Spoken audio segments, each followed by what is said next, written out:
First of all big ബോസിൽ നിന്ന് വന്നപ്പോൾ ഇപ്പം നിന്റെ ഫീലിംഗ് എന്താ? എൻ്റെ ജീവിതത്തിൽ ഞാനെടുത്ത ഏറ്റവും വലിയ മണ്ടത്തരായിരുന്നു. എന്തുകൊണ്ട്? അപ്പം അങ്ങനെ ഞാൻ കാര്യം ചോദിക്കട്ടെ, എല്ലാവരും ബിഗ് ബോസിൽ പോകുന്ന എല്ലാവരും മണ്ടന്മാരാണോ? അല്ല, അതെന്താണെന്ന് വെച്ചാൽ ഞാനെടുത്ത മണ്ടത്തരായിരുന്നു. കാരണം ബിഗ് ബോസിൽ നമ്മൾ നോർമലി പോകുമ്പോൾ ഒരാൾക്ക് കിട്ടുന്നത് ഫെയിമും ക്യാഷുമാണ്. ആക്ച്വലി ഇത് രണ്ടിനും വേണ്ടിയിട്ടാണ് കൂടുതൽ മെജോറിറ്റി ആളുകളും പോയിക്കൊണ്ടിരുന്നത്.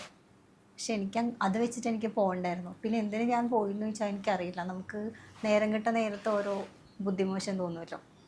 നിനക്ക് രണ്ട് ഓപ്പർച്യൂണിറ്റി ഉണ്ടായിരുന്നു. നിനക്ക് ഫിലിമിൽ ആക്ട് ചെയ്യാനുള്ള ഓപ്പർച്യൂണിറ്റി ഉണ്ടായിരുന്നു, നിനക്ക് ബിഗ് ബോസിൽ പോകാനുള്ള ഓപ്പർച്യൂണിറ്റി ഉണ്ടായിരുന്നു. എന്തുകൊണ്ട് കറക്റ്റായിട്ട് നീ ബിഗ് ബോസ് തന്നെ ചൂസ് ചെയ്തു? എനിക്ക് വന്ന ആ ഫിലിമിൽ ആക്ട് ചെയ്യാതിരുന്നത് എന്തുകൊണ്ടും നന്നായിന്ന് എനിക്ക് ഇപ്പം തോന്നുന്നുണ്ട്. എനിക്കറിയില്ല, സത്യം. ഞാൻ ഒരിക്കലും പോകരുതായിരുന്നു.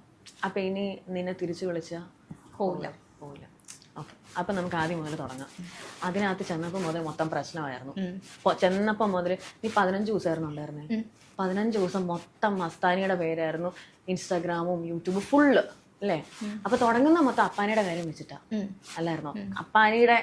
അപ്പാനിയെ നിങ്ങൾ റിയാക്ട് ചെയ്യുന്നു, അതോടുകൂടെ കഷ്ടകാലം തുടങ്ങുന്നു. ശരിക്കും പറഞ്ഞ അപ്പാനി എവിക്റ്റ് ആയ സമയത്ത് അത്രയൊക്കെ ഓവറാവേണ്ട ആവശ്യം ഉണ്ടായിരുന്നോ? സത്യം പറഞ്ഞാൽ ഇല്ലായിരുന്നു എന്ന് എനിക്ക് തോന്നി. കാരണം അപ്പാനിയുടെ കേസ് എന്ന് പറയുമ്പോഴേക്കും ഫസ്റ്റ് ഓഫ് ഓൾ ഞാൻ പറയട്ടെ, ഇപ്പം അതൊരു ഗെയിമാണ്. അപ്പം ഞാൻ അവിടെ നെഗറ്റീവ് ഗെയിമാണ് കളിച്ചത്. അതിൻ്റെതാണ് ഇപ്പോൾ പല പ്രേക്ഷകരും എന്നെ അതിൻ്റെ പേരിൽ കുറേ ട്രോൾസ് വരുന്നുണ്ട്, കുറേ ക്രിറ്റിസിസംസ് വരുന്നുണ്ട്. അതൊക്കെ ഞാൻ അക്സെപ്റ്റ് ചെയ്യുന്നുണ്ട്.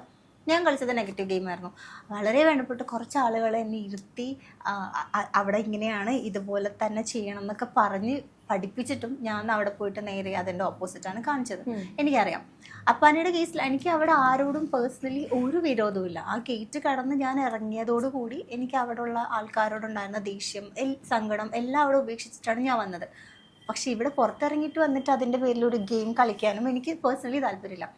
അപ്പാനി ആസ് എ ഗെയിമർ ഇപ്പം ഒരാൾ പോകുന്നത് എന്തുകൊണ്ടും ബാക്കിയുള്ള ആൾക്കാർക്ക് നല്ലതാണ്. അപ്പം ആസ് എ ഗെയിമർ അപ്പാനി ഒരു പെർഫെക്റ്റ് ഗെയിമറാണെന്ന് എനിക്ക് തോന്നിയിട്ടില്ല.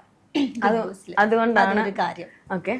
രണ്ടാമത് ഈ അപ്പാനി പോകുന്നതിന് നമുക്ക് ആ ഒരു തിരുവോണ സമയത്താണല്ലോ അപ്പാനി പോകുന്നത്. അപ്പം തിരുവോണത്തിന്റെ തലേ ദിവസം അവിടെ ഒരു ഇഷ്യൂ ഉണ്ടാവും, വെസൽ ക്ലീനിങ്. ഞാനാണ് വെസൽ ക്ലീനിങ് ക്യാപ്റ്റൻ. അപ്പൊ